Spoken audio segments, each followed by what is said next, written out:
جریقه شورشی اکتبر که عظیمترین شورشی کرێکاری لە مێژووی مرۆڤایەتی شۆڕش لە مێژووی مرۆڤایەتیە کە ڕوویدا و زۆربەی ئەو مافو دەستکەوتانەی کە ئەمڕۆ لە ئەوروپا و لە جیهانیشا هەیە بەرئەنجامی ئەو شۆڕشەیە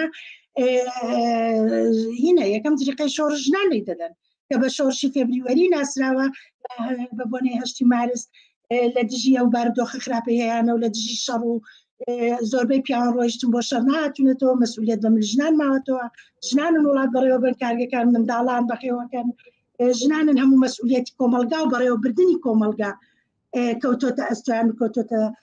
سەرشانیان یەکەم جریقەی شۆڕش لێ دەن تەنانەت لەو کاتە بەلشەفیەکان پێیان وایە کەمە ئامادەنین بۆ شۆڕش دەبێت خۆپیشاندانێک بێت بەڵام کاتێ دەبینن دەجلە و لە دەستی ئەوانش دەدەچ تەنانەت مەسئولی کۆمیتەی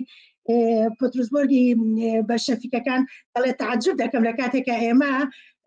هینمان بە هەڵسوڕاوانی خۆمان داوەکە خۆپیشاندانەکە وا لێ نەکەن ببێتە شۆڕش ئێمە ئامادەنین بۆ شۆڕش بەڵام تەماشاکەین ڕابەری شۆڕش دەبنا ژنانی بەلشەفیک و ژنانی ئێمە ئەوەشمان بینێتەوە کە ژنان بوون جریقەی یەکەم جریقەی شۆڕشیان